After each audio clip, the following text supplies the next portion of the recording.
Top quality और consistent performance के लिए सिर्फ सिल्वर पंप नाम याद रखना।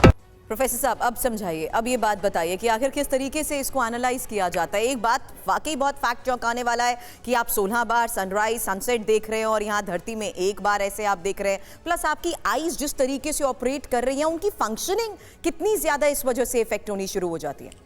बिल्कुल, जैसे कि हमारा आँख है, आँख के अंदर एक्वस मैटर मतलब उसमें पानी होता है। हाँ। इस तरह से जो ब्रेन है वो भी फ्लोट करता है फ्लूइड के अंदर। हाँ। तो इन सब पे अगर ग्रेविटी नहीं होता है, हम पैदा हुए हैं, जब हम पैदा हुए तब से ग्रेविटी में ही रहे हैं, तो ग्रेविटी में अगर ग्रेविटी ना हो तो हमारे बॉडी पे क्या असर होता है, ये बहुत बड़ा मुद्दा है। स्पेस स्टेशन पे जो अंतरिक्ष यात्री वहाँ पर थे, एस्ट्रोनॉट्स थे, वो वहाँ एक्सपेरिमेंट्स कर रहे थे। बहुत सारे एक्सपेरिमेंट, करीब 150 एक्सपेरिमेंट्स वहाँ कर रहे थे।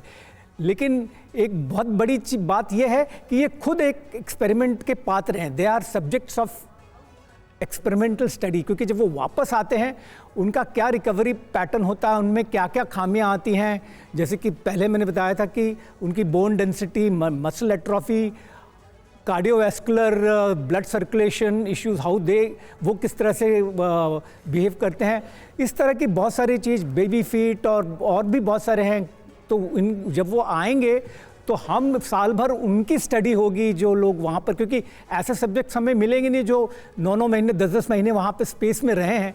क्योंकि आगे चल के हमारा जो प्रोग्राम है कि हम मून पे जाएंगे, मार्स में जाएंगे और वहाँ पर एक साल रहेंगे। ये कहा जा रहा है कि अगर जब मून पे जाएंगे वहाँ थोड़ा एक एडवांटेज है कि वहाँ पे ग्रेविटी मून पे है, 1/6 ऑफ अर्थ्स ग्रेविटी वहाँ पर है।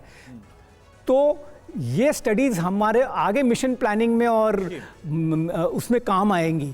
तो ये जो रिसर्च की जाएगी इन लोगों पे, और एक ख़ास बात ये है कि अब तक बहुत सारे मेल एस्ट्रोनॉट्स थे जो साल भर से ज़्यादा रहे थे। इसके पहले फ्रांसिस रूबियो थे, वो एक साल से ज़्यादा रहे हैं अमेरिकन एस्ट्रोनॉट, वो भी फंस गए थे। उनको रशिया वाला सुइस जो है उनको वापस लाया था। तो वो हमारे पास एग्जाम्पल था। लेकिन 9 महीने में सुनीता विलियम्स एक वो महिला है, the only American to have been to international space station thrice, ये इनका तीसरा टर्म था। तो extended stay, several time stay करते तो क्या असर बॉडी पे पड़ता है, ये बहुत बड़ा साइंटिफिक ट्रेजर हमारे को और ये जो इस बार उनका स्पेस में जाना हुआ, इस बार ही वो 286 दिन बाद लौटे। कुल मिलाकर बताया जा रहा है कि 600 दिन से ज्यादा का जो उनका अनुभव है वो स्पेस में है। और यही वजह से जो हम बोलते हैं ना कि ये कंप्लीटली डिफरेंट है, कि अगर आप किस तरह से कोई फ्लाइट आप पकड़ते हैं, एक लोकेशन से किसी और लोकेशन में जाते हैं, वो बहुत अंतर है। लेकिन जब आप यहां से जाते हैं अंतरिक्ष में जहां ग्रेविटी नहीं है, तो पूरा इकोसिस्टम आपका बदल जाता है।